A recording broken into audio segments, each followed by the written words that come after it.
This is Carrala Ficklin at carralaficklin.com, welcomenetwork.com, welcome.com. I'm sorry, but I hear some noise, so that's why my eyes went like that, because I heard something.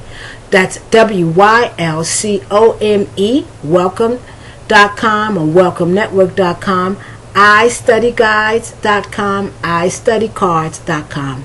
Okay, so we were talking about verbs and how Spanish verbs, but this is the same case with Italian, it's the same case with French, this is the same case, I'm pretty sure, with German, okay, with other languages, a lot of other languages.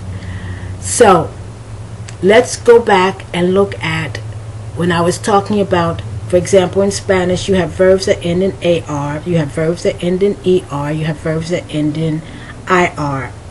And we were talking about, remember, only regular verbs. Only regular verbs.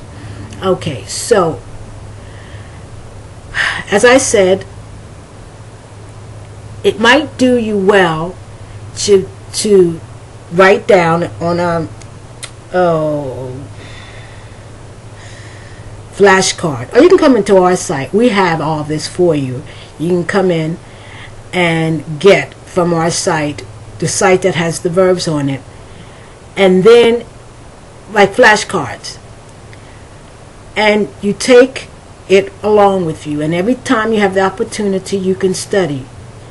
O, as, a, amos, an. O, as, an. O, as, a, amos, an. So you get into your head the endings. Or if you wish, if you would like, you could attach that onto a verb. So hablo, hablas, habla, hablamos, an. Because a lot of times in Spanish, unless you want to make emphasis, unless you want to emphasize, you don't mention the subject pronoun. You don't have to say yo hablo español. You can say hablo español. Hablamos español, or hablamos con mi mamá, or whatever. Instead of always saying, in English you must put the subject pronoun. You must put the subject. Not just the subject pronoun, you must put the subject. In Spanish, many times the subject is understood, and especially because the ending tells you. So if I see como 3 veces al día, when I see that, I know, al día, excuse me, I know that I'm talking about I, because it's the O. Or hablo con tu mamá, I know I'm talking about yo. But if I see hablas, hablas con mucha gente, then I know it's you because of the AS. Now, once you get that into your head, that the ending, and I think this is so cool about Spanish, that the ending gives you information. I'm just looking at the time to make sure I don't overextend the video. That the ending gives you information. I think it's cool, because a lot of times you can look at a word, and we're in English where we have to sometimes write a lot of different things. In Spanish, one word can give you, as I say, oodles of information.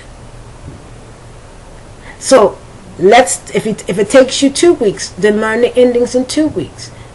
Then learn verbs that go with that ending. Hablar, tomar.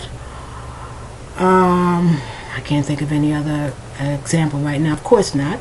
Okay, but there's a lot of verbs. The verbs that end in A are the majority of verbs in Spanish. There are a lot of verbs. Then, after you've gotten that in your head, it won't be so difficult to get the ERs. Verbs that end in ER, like comer, beber, mantener. Oh, excuse me, that's irregular, sorry. That's irregular. But it won't be so difficult to get those, because all it is you replace where you have in with the AR verbs, o, as, a, amos, an, you'll just have o, es, and, amos, and. just replace the A, with the AR with the E. See, once you get one thing in your head, learning the second thing becomes less difficult. And when you conjugate the verb, once you begin to learn to speak Spanish well, it'll make sense. And then you can't imagine yourself saying yo comer or tu beber or el vivir, or you say, ooh, why would anybody speak like that? Because it's easier. Because it's somewhat closer to our own language. Okay. Then the IR verb is even easier, because the IR verb is the same as the ER verb with one exception, the nosotros. So you have hablamos, amos, comemos, hemos. Then you have the verb vivir, vivimos. So the only difference between the ER, I'm talking about the present tense and I'm talking about regular verbs. The only difference between the ER verb and the IR verb is the nosotros, is the nosotros. So it's comemos, vivimos. The I. So for vivir is vivo, vive, vives, vive, vivimos. I-M-O-S. And then viven, like comen. So once you learn the ER, the IR becomes almost like, oh, well, this is easy. But it's only easy because you've taken the time and the effort to learn how to speak the language correctly. Like, we want people to take the time and the effort to learn to speak English correctly.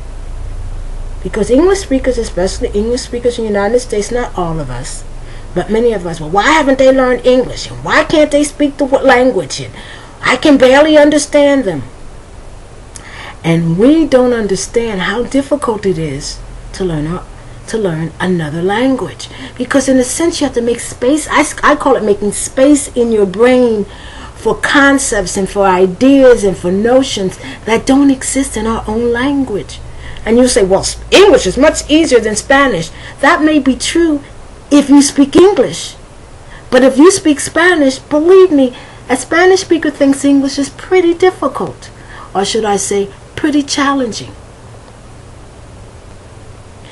And it might take you 4 weeks to get the AR verb.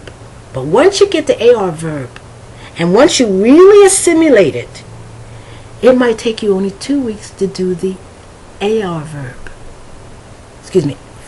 4 weeks to do the AR verb, maybe just 2 weeks to do the ER verb, and maybe just 1 week or less to do the IR verb. Once again, I'm only talking about regular verbs. Also, in Spanish, you have to take in consideration whether you're talking formally or with someone you know, or with someone you know, but maybe on a much more distant basis versus someone you don't know. And that's the difference between tú and usted. Those are things you have to learn. You also have to learn the difference between when you is singular, you, and when you is plural. You is singular, is either tú or usted, or when you is plural, which is ustedes. And you know, in English, we compensate for the you that's plural. Because I think a lot of us in our head, we think of you as singular. And then when we say more than one person and we're talking about you, we'll say you, or you all. Or we do it in slang and we say y'all.